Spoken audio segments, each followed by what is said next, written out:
Hello, and wherever you're joining us from, a very warm welcome to the YouTube channel of Larbert Baptist Church.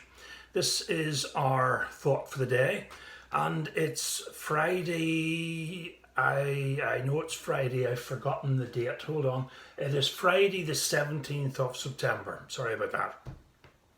Now, before we get to our thought for the day, I need to tell you another story. It's a personal story. I suppose you could class it as a personal word of testimony, but anyway, have a listen and see what you think. I'll not tell you the subject just yet, but we will come to that. When I was in third form back in grammar school in Belfast, that would be the equivalent of S3. We used to call it Form 3 in those days. Back in Form 3, I had to make a choice of subjects to determine which direction I was going to go in regarding the rest of my O and A levels that I had to do. So I, in third form, chose to do Spanish. Now, at the time, I had no idea what sort of a life-changing event that would have been. I mean that literally. It did change my life eventually, but not immediately. So I turned up in Spanish class, and the teacher, who I'll introduce shortly, the teacher asked us all, there weren't too many of us, I think there was about 8 or 10 or something, but the teacher asked us why we had all chosen Spanish in third form as an option. And when it came to me, I was very honest and forthright. Shudder to think exactly what I said, but I admitted to the teacher, confessed that I had chosen Spanish for 2 reasons. The first reason, the most important reason, was because I looked at the timetable and taking Spanish was the only way in which I could drop chemistry. I was no good at chemistry. I hated chemistry with a passion, wanted to get rid of it as quick as I could, and the easiest way to do it was just to take this new subject, Spanish. And the other question, the other part of the question was answered when I said that I also wanted to take up Spanish because it would be good to know what the Mexican bandits were saying in the westerns that I used to be very fond of as a teenager. So fair play to the teacher. That produced a ripple of laughter from him and from the class. And he actually asked me, did I know any Spanish? And again, I think I impressed him because I did know a little Spanish, although I had never studied the subject.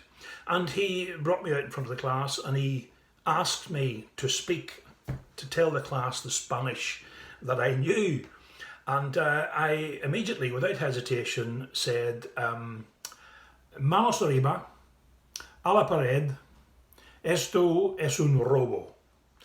And the teacher then burst into laughter and translated what I had just said.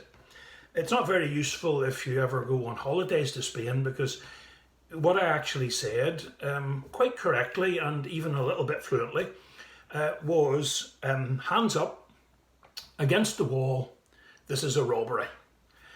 Which, as I've just said, came from a western that I had watched not long ago, Butch Cassidy and the Sundance Kid, I believe, Paul Newman, Robert Redford, etc. So there you have it. That began a lifelong love for me of all things Spanish. I don't mean just going to Spain on holiday and enjoying the sun and lying on the beach. Ever since then, I was about 15 at the time, I have had a lifelong passion for all things Spanish. Maybe that's come through in a few of the things that I've been telling you already. But I love the language. I studied the literature as well, because doing Spanish to A level, you had to do literature as well as language. I loved that as well, Don Quixote and all that. I loved the culture, the Spanish culture. the history as well of the country, even the food, everything about the country I have loved ever since. And the teacher that took me under his wing, as it were, in third form all those years ago, was largely responsible for that interest I have had in all things Spanish.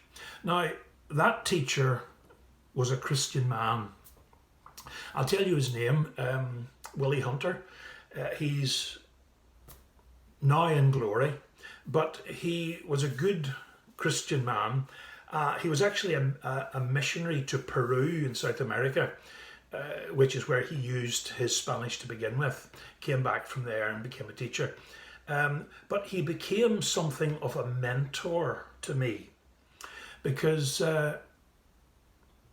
long story short, this is a story for another time perhaps, but in a very long and convoluted way, he turned out not just to be my teacher, but he ended up as my elder in church when I was attending Mount Pottinger Baptist Church in Belfast.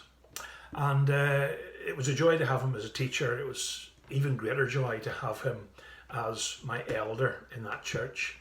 And he wanted me to go to university to study Spanish, modern languages, and circumstances just didn't allow me to do that at the time. And he was rather disappointed at that. But lo and behold, 30 years after that, he actually was writing a reference for me not to go to university, but to go to Bible college. And he admitted to me then that I was a bit of a disappointment to him the first time round, but this more than made up for the fact that I didn't study modern languages at university. So he wrote me the reference. I went off to Bible college and ended up in the ministry.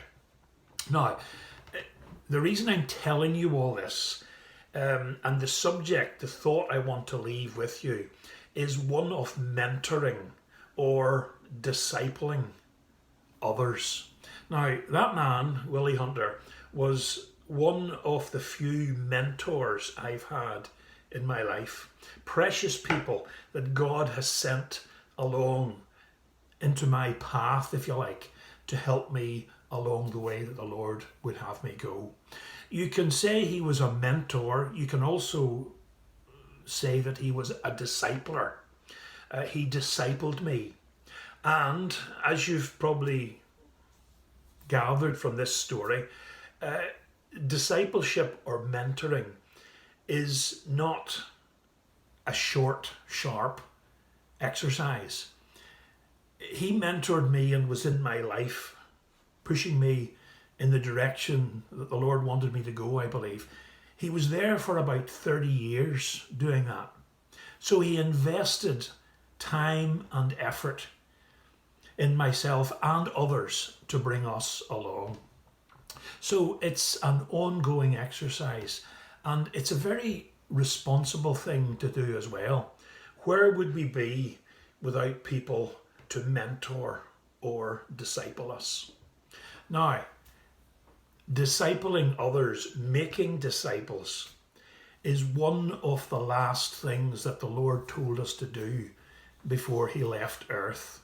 Go into all the world and make disciples. That's what the Great Commission starts with. So, I don't want to split hairs. We need to see people saved. If we don't see people saved, we'll not be able to disciple them. And saving people, saving souls, being used to save souls is tremendously important, vitally important. But officially, the Lord didn't tell us to go and save people. He told us to go and make disciples. Now, I am so privileged, blessed to have people to mentor and disciple me. I like to think that I have been able to mentor and disciple others. But it's not just the job of pastors or teachers to do that. I believe it's the job of every single Christian. And if we're honest, friends, discipling others is perhaps one of the places where we've fallen down as Christians. Perhaps we're not discipling, we're not mentoring as many people as we should. We don't have to disciple or mentor a whole pile of people. Some people are blessed with doing that. But it's a lengthy, time-consuming operation. And it is something we have to do. So as I've asked on a few occasions in church reasonably recently, it's the last thing the Lord told us to do. Go into all the world and make disciples. So, can I just ask you, how are you getting on? How many disciples are you making? How many disciples have you made in the past? And if the answer is none, well, there's still time yet. Time to set an example to others. Time to take others under your wing. Time to influence people along the Christian path as best you can. Maybe that's a thought, maybe that's a challenge, but I leave it with you. Thank you for listening through to the end. If you have, please keep safe, please keep praying, please keep mentoring, keep discipling, and if you haven't done that, perhaps you could think about doing that in the future. You never know who the Lord will place in your path for you to be a good Christian influencer, mentor, discipler in the days to come. Okay, that'll do me for now. This is Friday, so please have a blessed weekend, and I trust you'll be able to worship and praise the Lord wherever you are, and may He bless you for doing that.